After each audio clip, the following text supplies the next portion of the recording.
pertama kita mempergunakan bahannya yaitu berupa nasi. Kenapa nasi yang dipergunakan pada saat praktikum? Karena nasi ini merupakan salah satu makanan pokok orang Indonesia dan mudah didapat sehari-hari, ya kan? Juga Anda konsumsi kan tiap harinya. Nah, pertama kita coba untuk mengukur seberapa berat atau ukuran dari satu piring nasi itu ada berapa gram. Jadi caranya kita ambil ya nasi, kita tempatkan ke piring seperti ini ya. Kemudian kita timbang, kita coba untuk timbang.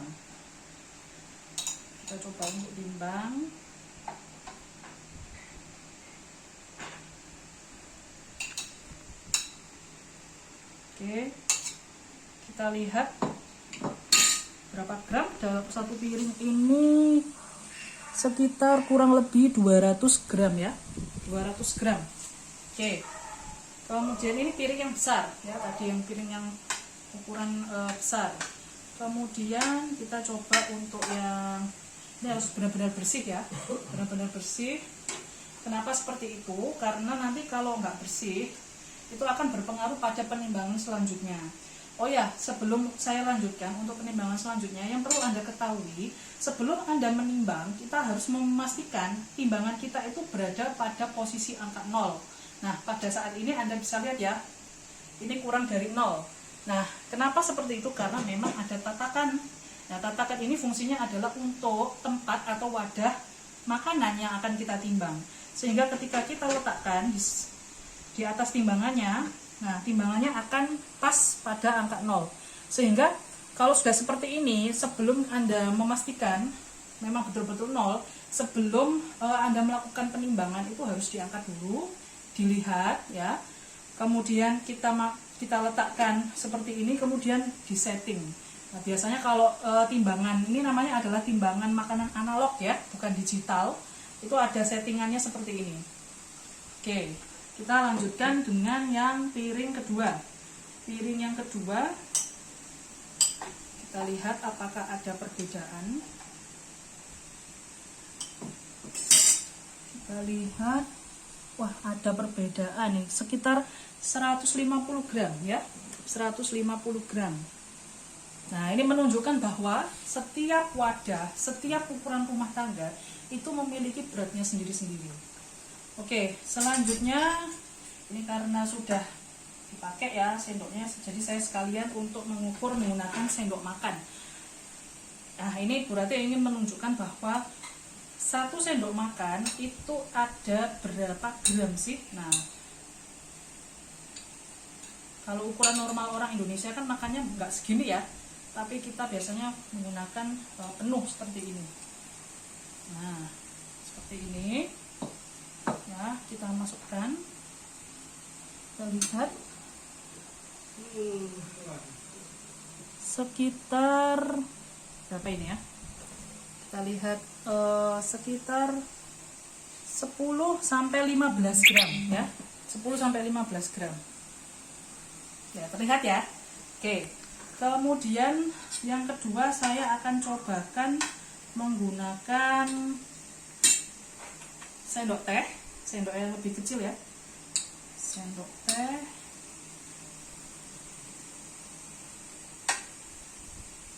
Coba kita lihat sendok teh ini ada berapa gram.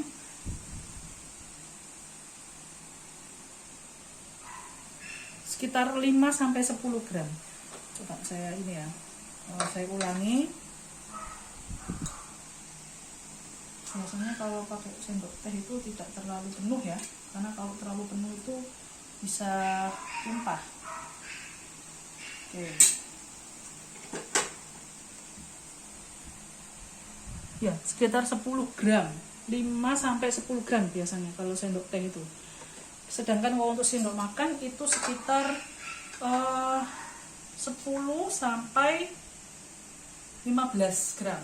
Nah, berarti kalau misalnya dikonversikan ya, kalau kita mau melakukan perhitungan, satu piring nasi itu setara, satu piring nasi yang kecil ya misalnya itu setara 10 sendok makan gitu kan, karena tadi 150 gram untuk piring yang kecil itu adalah 150 gram, sedangkan 1 sendok makan itu tadi waktu Bu Ratih melakukan penimbangan itu 15 gram. Nah, selanjutnya kita coba menggunakan sendok yang plastik ya. Sendok yang plastik. Ini sendok makan yang lebih kecil. Nih biasanya banyak dipergunakan oleh para penjual ya. Oke. Sekitar 12 gram ya, sekitar 12 gram. 12,5 gram. Karena tadi angkanya ini ya, angkanya di antara, coba ini saya ulang lagi ya. Sebenarnya untuk pembacaan angka atau jarum dari timbangan itu harus tegak lurus seperti ini ya. Ya, sekitar 10 gram, hampir sama dengan, coba ini saya ulang lagi. Saya ulang lagi ya untuk yang sendok teh. Sendok teh.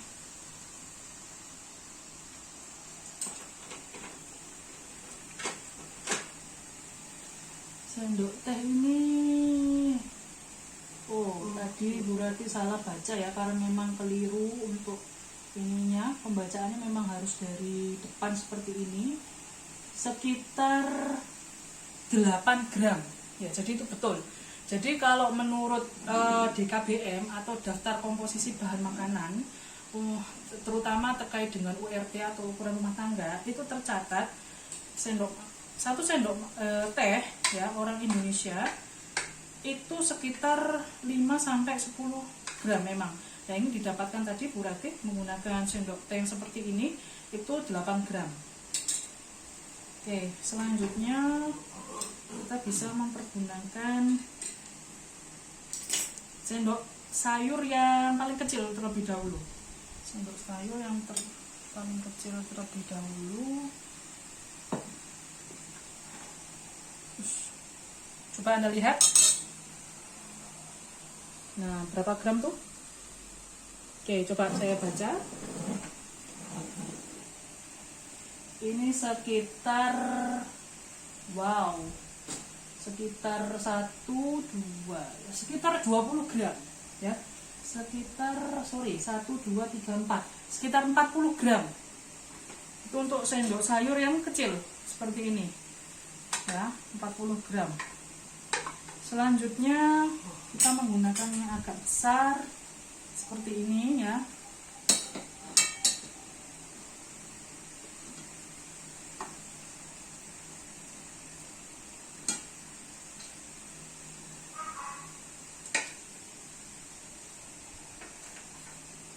Seperti ini ya.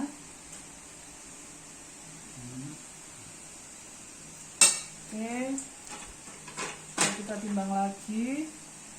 Nah, ini ada perbedaan ya, ini sekitar hampir 50 gram. Jadi yang agak besar ini memang volume dan beratnya juga lebih besar. Hampir 50 gram. Oke. Bentar, saya bersihkan dulu.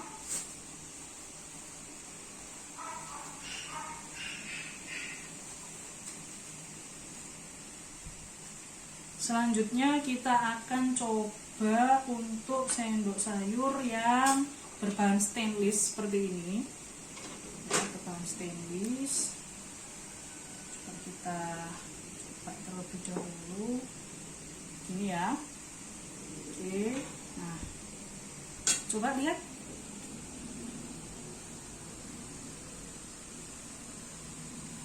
Oke, coba Bu Ratih baca ini. Wah, ini pas 1, 2, 3, 4, 40. Wah, ini lebih kecil. Ini seperti memang kelihatannya ini ya, kelihatannya lebih besar, ternyata lingkarannya lebih kecil daripada yang sebelum-sebelumnya. Oke, seperti itu caranya. Nah, selanjutnya adalah kita mempergunakan ini ya, entong atau centong atau sendok nasi ya, sebutannya banyak ya. Kalau di Pulau Jawa rata-rata sebutannya adalah entong atau centong. Nah, kita mempergunakan centong atau entong yang cekung lebih dahulu.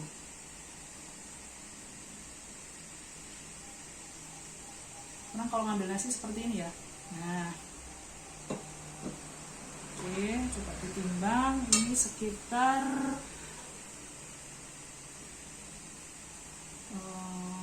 1, 2, 3, 4, 5, 6, 7, sekitar 70 gram. Coba lihat.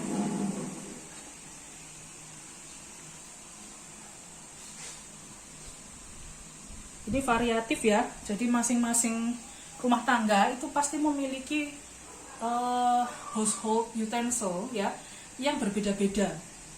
Barangkali ada yang bentuknya cekung tapi jauh lebih besar ukurannya.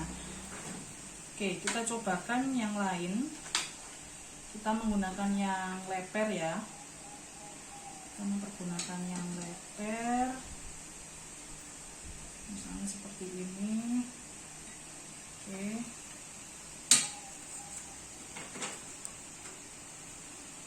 Coba lihat.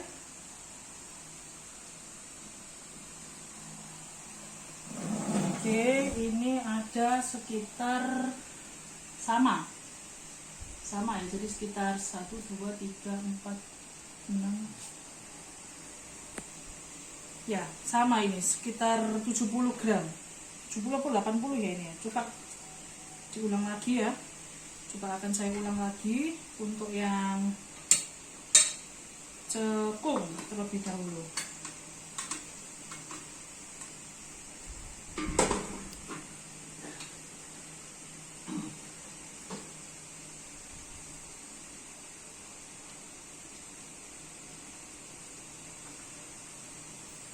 Usahakan kalau ngambil itu ini ya, nasinya sampai ke pangkal pegangan dari entongnya atau centongnya seperti ini. Kita coba untuk mengukur kembali ya, dan memang ini selisihnya ada sekitar 1, 2, 3, 4, 5, 6, 7 ya, memang 70 gram ya. Kemudian sementara untuk yang leper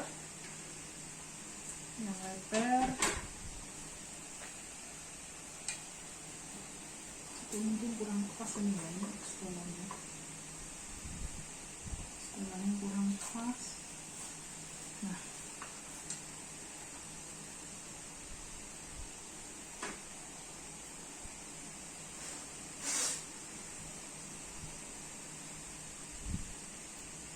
seperti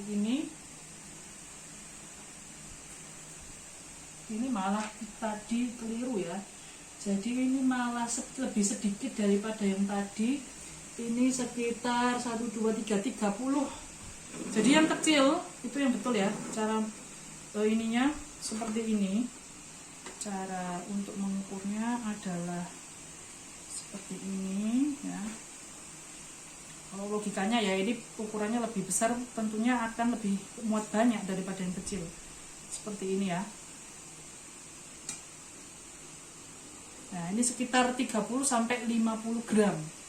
Tadi sudah saya ukur itu sekitar 30. Coba kita coba lagi.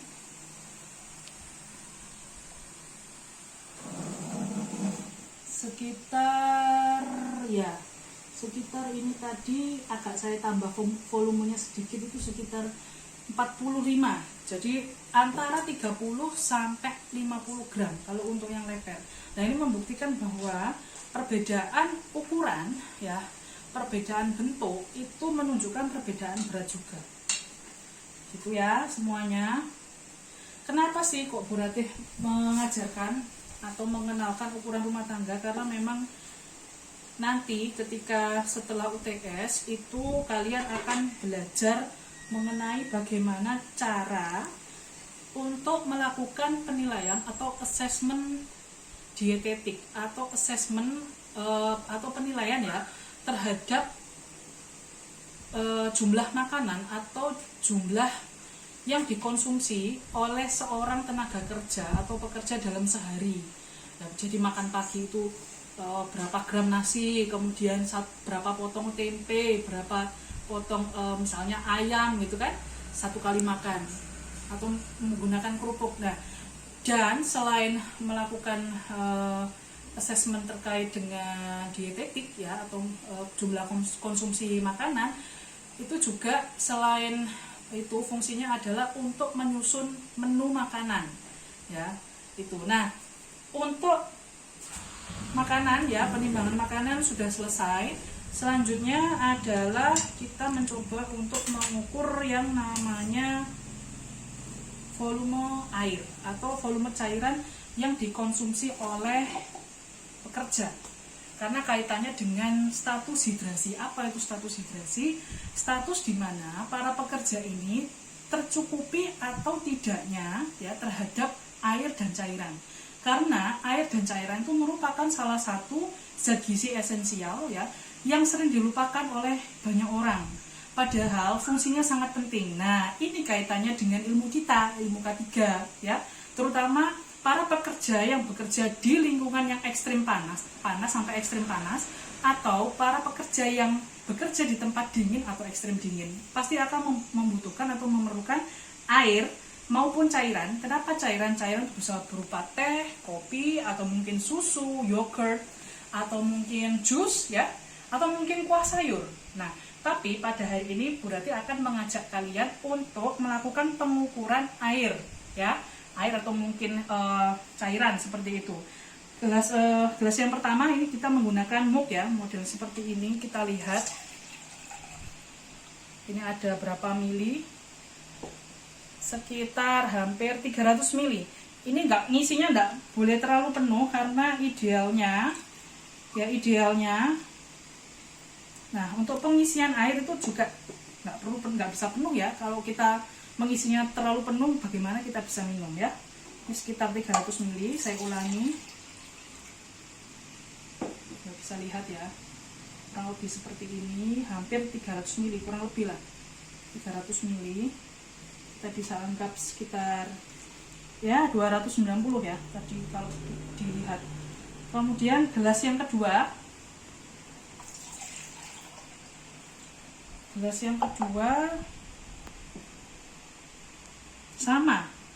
sama ukurannya. Ini agak sedikit goyang-goyang ya, mungkin ditaruh dulu saja.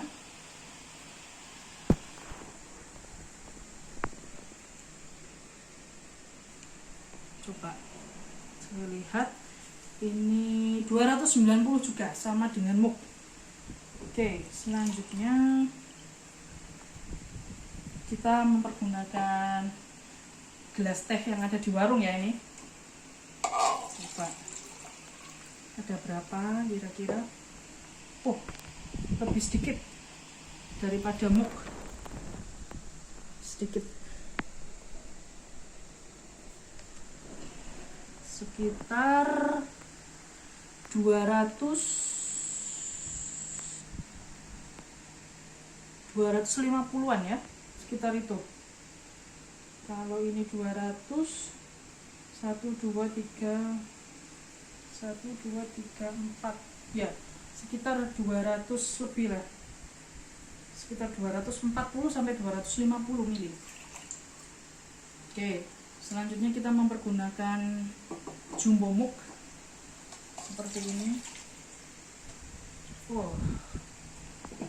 Jadi biasanya kalau para pekerja konstruksi ya, minumnya banyak-banyak, 500 ml pas ya. Kemudian tadi kita sudah mencoba untuk mengukur yang besar, the biggest one. Kita coba yang paling kecil, kita menggunakan cangkir ya. Ini biasanya untuk ngopi-ngopi cantik atau ngeteh cantik seperti itu. Kita lihat, usahakan waktu mengukur itu jangan sampai ada air yang tersisa ya. Ini sekitar kurang dari 200 ternyata ya, kurang dari 200, sekitar 170-an ya, tidak sampai 180, 175 mili. Nah, ini di setiap rumah tangga, di setiap rumah itu pasti memiliki masing-masing ini ya, perlengkapan makan ataupun perlengkapan masak yang berbeda-beda. Nah, makanya itu Sekarang Bu Ratih minta kalian untuk mencoba melakukan pengukuran secara mandiri ya, terkait dengan ini ukuran-ukuran rumah tangga yang ada di rumahmu, baik itu sendok nasi atau centong, sendok sayur, kemudian sendok makan, sendok teh, piring, atau mungkin mangkok. Nah, biasanya kalau ini ya restoran atau mungkin apalagi restoran atau rumah makan seperti itu ya, ketika menyusun nasinya itu kan menggunakan mangkok. Nah, itu bisa Anda coba ya, cari mangkok di rumah kalian masing-masing, mangkok kecil aja. Nah, itu untuk mencetak nasi, dan coba Anda takar atau coba Anda timbang ada berapa gram. Demikian dari Bu Ratih. Terima kasih atas perhatiannya, semoga bermanfaat. Tolong benar-benar dipraktikkan. Nah, bagaimana cara mempraktikkannya? Ketika Anda sebelum menimbang, Anda harus menyiapkan peralatan ya, dan bahan-bahannya terlebih dahulu. Dan saya minta tolong didokumentasikan. Jadi misalnya piring saya ada beberapa macam Bu. Nah, itu coba didokumentasikan. Piring yang besar, piring yang sedang, piring yang kecil, tolong difoto, dijejerkan ya. Dijejerkan, kemudian diberi nomor waktu dokumentasi, nomor 1, 2, 3. Nah, ketika di bawah diberikan keterangan ini beratnya berapa, ini beratnya berapa. Sama halnya juga dengan yang ini ya, sama halnya dengan gelas ataupun cangkir yang Anda miliki di rumah. Karena apa? Setelah Anda sudah berhasil mengidentifikasi ukuran rumah tangga yang ada di rumah Anda masing-masing, itu akan mempermudah praktikum selanjutnya, yaitu tadi sudah saya jelaskan berulang kali ya, terkait dengan nutritional assessment atau penilaian status gizi secara dietetik, yang mana kita harus melakukan pengukuran jumlah konsumsi makanan yang dikonsumsi oleh para pekerja selama minimal 24 jam atau dalam satu hari. Nah, salah satu caranya adalah dengan metode recall ya. Jadi kita melakukan wawancara ya, wawancaranya ke belakang itu selama 24 jam. Nah, kita identifikasi dia makanannya itu makan apa saja, kemudian jumlahnya berapa gram, kemudian baru bisa dikonversikan ke dalam ini zat gizinya, entah itu energi ataupun kalori ya, kalori atau mungkin kalau misalnya vitamin dan mineral dalam bentuk miligram, seperti itu baru bisa diukur atau dihitung bagaimana kecukupan ini gizinya bagi para pekerja tersebut. Demikian dari Bu Ratih. Kalau ada pertanyaan, kita ketemu di forum ya, atau mungkin di Zoom ya, setelah Anda menonton video yang sudah saya tampilkan. Terima kasih. Wassalamualaikum warahmatullahi wabarakatuh.